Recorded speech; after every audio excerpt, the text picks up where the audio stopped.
Assalamualaikum warahmatullahi wabarakatuh. Halo semuanya, kembali lagi di channel saya Bunda Kolbi.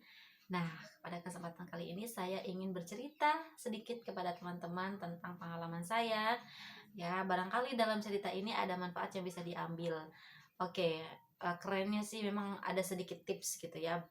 Untuk yang sudah tahu kita bisa share, untuk yang belum tahu boleh dipraktekkan di rumah gitu kan. Nah, seperti apa itu? Oke, sebelumnya seperti biasa, mohon dukungannya dengan cara subscribe dan juga like. Oke, saya terima kasih kepada yang teman-teman yang sudah subscribe dan juga like. Saya ucapkan terima kasih banyak. Semoga rezekinya makin lancar dan segala urusannya dipermudah oleh Allah Subhanahu wa taala. Amin ya rabbal alamin. Oke, baik, langsung saja. Apa sih yang harus kita lakukan ketika anak kita sakit? Pertama, contoh ya, misalnya anak kita demam. Lalu apa yang harus kita lakukan? Nah, biasanya kan kalau misalnya kita diamkan demam, nggak perlu panik ya Bu. Nggak perlu panik ketika anak kita demam, panasnya agak tinggi. Tipsnya adalah yang biasa saya lakukan, dan ini benar-benar mujarab gitu kan ya. Dari anak pertama sampai anak ketiga saya lakukan seperti itu, dan alhamdulillah sekali. Sampai sekarang, sampai detik ini, saya belum pernah membawa anak-anak saya ke dokter ketika anak-anak sakit. Karena kan biasanya anak itu sakit apa sih? Paling juga demam, batuk pilek gitu ya, hal-hal yang biasa gitu ya. Kecuali memang sakitnya memang sangat parah gitu kan. Yang benar-benar di luar kemampuan kita, baru kita langsung membawa ke tim medis begitu. Nah, tapi kalau sebatas demam, tipsnya adalah saya prinsip saya itu orang tua yang model seperti apa ya ini kira-kira ya. Jadi ketika anak sakit itu tidak langsung saya bawakan ke dokter. Pertama adalah yang saya lakukan itu ya, saya suka memberi air minum atau air putih kepada anak itu sesering mungkin ketika demam gitu ya. Jadi supaya panasnya cepat turun gitu kan ya. Tapi kalau misalnya kalau doa-doa udah pasti ya teman-teman, udah pasti ini sih langkah-langkah saja obat apa gitu. Jadi sebisa mungkin saya itu tidak menggunakan obat kimia kepada anak-anak. Jadi sebisa mungkin sealami mungkin gitu ya, apa dulu gitu.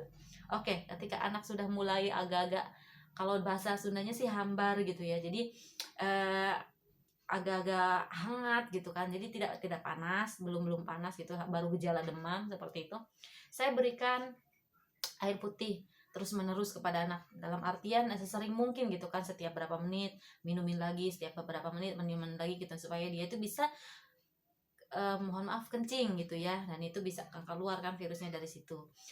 Nah, kemudian ternyata masih saja gitu panasnya dia tidak turun, atau tetap saja dia sakit misalnya gitu ya.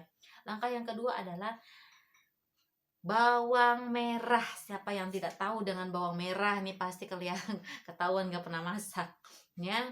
Jadi ibu-ibu pasti tahu kan bawang merah. Nah, bawang merahnya diapain? Kita kupas. Setelah dikupas kita parut. Nah, setelah parut boleh dicampurkan dengan minyak zaitun, boleh, atau minyak herbal lainnya gitu ya, dalam bentuk minyak gitu kan, seperti itu boleh. Tapi kalaupun tidak dicampurkan juga tidak apa-apa, itu optional ya. Jadi si parutan bawang itu kita balurkan ke tubuh si anak, terutama bagian punggung, ketek, perut, dan juga telapak kaki, supaya suhu badannya itu cepat seimbang. Dan setelah itu biasanya kan kata dokter-dokter kan nggak boleh ditutup rapat, karena nanti takutnya panasnya itu di dalam. Nah, tapi kalau sudah kita baluri ini gitu kan, baluri bawang seperti ini, boleh kita tutup dengan kain dengan rapat gitu kan, selimutin lah gitu ya, ibaratnya gitu ya, selimutin anak kita, dan supaya lebih cepat keringatnya itu keluar, karena dengan keringat itu kan jadi akhirnya panasnya cepat turun begitu. Nah, itu yang pertama ketika anak demam. Lalu bagaimana ketika menghadapi anak kita itu? Biasanya kan ada ya anak-anak yang memang udah langganan banget yang namanya kejang-kejang. Terus orang tua panik, langsung dilarikan ke sini, dilarikan ke situ, bla bla bla bla bla bla bla. Oke, di sini jangan panik. Oke, pertama tenang. Tenang yang pertama, kedua sediakan air panas, air termos gitu ya. Ya panasnya tidak sampai yang lupas kulit ya Bu, tapi di sini hangat, tapi hangatnya agak-agak dipanasin sedikit gitu lah ya, tapi tidak membahayakan kulit begitu. Tahu lah ya. Taruh di baskom. Kemudian anak kita ini kita rebahkan dalam tempat tidur yang rata. Tidak perlu pakai bantal ya Bu, jangan pakai bantal. Rebahkan biasa, kemudian kakinya kita rendam di dalam air hangat yang di dalam baskom yang ada air hangat tadi ya. Dan kemudian ubun-ubunnya dipoprokin pakai air hangatnya. Jadi air hangatnya boleh untuk di kaki dan juga di ubun-ubun terus sampai dia sadar. Biasanya kan kejang-kejang sampai keluar busa dan sebagainya. Itu dalam hitungan ya 3 sampai 4 menit lah ya, atau sampai 5 menit lama-lamanya, itu paling lama mungkin 10 menit. Tapi biasanya sih nggak nyampe segitu sih ya, karena anak pertama saya ngalamin. Anak saya yang pertama itu ngalamin kejang-kejang seperti itu dan saya lakukan itu, dan ini juga sudah dilakukan oleh ibu-ibu yang lainnya yang pernah ngalamin anak-anaknya itu kejang juga dilakukan seperti ini. Alhamdulillah tidak ada yang gagal, itu benar-benar manjur gitu ya. Jadi sebelum dibawa ke dokter, jadi itu sebenarnya nggak apa-apa ya Bu ya, karena anak-anak itu cuma sebatas ibaratnya apa, menahan panas gitu. Dia itu nggak kuat menahan panas sehingga dia kejang gitu kan ya. Dan jadi kita sebagai orang tua tidak perlu panik. Kita rebahkan anak kita di dalam di kasur, kemudian kakinya direndam di air hangat, di baskom yang ada air hangatnya, kemudian ubun-ubunnya juga kita beri air hangat, dan terus sampai anak kita itu sadar. Oke, setelah sadar sudah kita berikan vitamin, madu gitu ya, madu atau habatus sauda dan sebagainya. Tapi kalau anak-anak saya biasanya lebih ke madu aja lah, diseduh pakai air hangat. Biasanya kan nggak sadar tuh, lemes ya, pakaiin dengan sedotan gitu ya bisa, atau dengan sendok sedikit-sedikit. Oke. Dan kemudian jadi jangan dikasih nasi dulu ya Bu, kalau bisa ini dulu deh, buah-buahan dulu gitu ya, buah-buahan yang memang baik untuk lambungnya seperti apel, pir dan sebagainya. Nah, ketika anak benar-benar sudah sadar, sudah ada energi sedikit, baru kita suapin sedikit pelan-pelan gitu ya. Itu untuk anak-anak yang kejang. Benar-benar ini emang kelihatannya menakutkan gitu kan ya. Nauzubillah min dzalik, seperti sakaratul maut gitu ya. Kan kita juga jadi takut sebagai orang tua. Nah, tapi karena kalau kita udah punya ilmunya, jadi tidak perlu takut, tidak perlu panik, lakukan itu saja, boleh dicoba di rumah.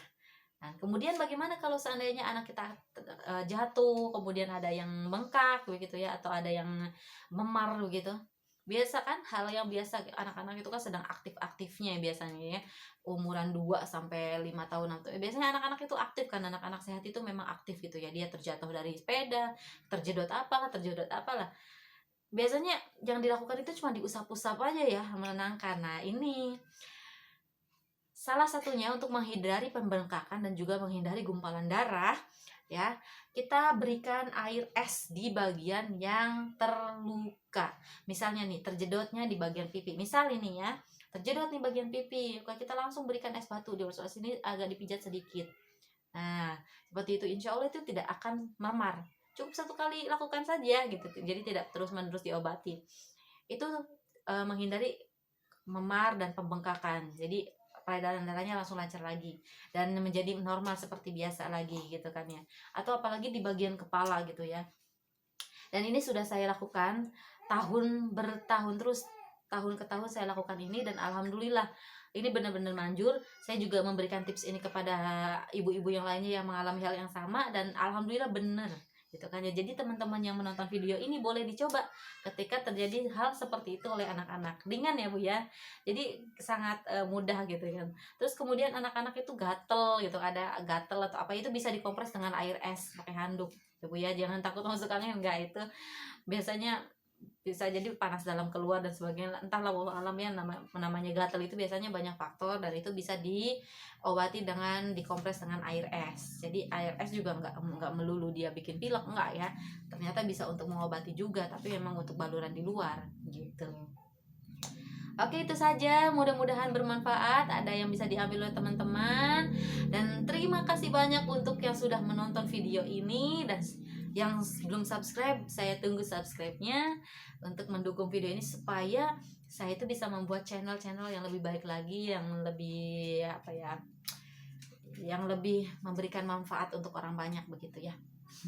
Terima kasih banyak. Assalamualaikum warahmatullahi wabarakatuh. Sampai ketemu di video berikutnya.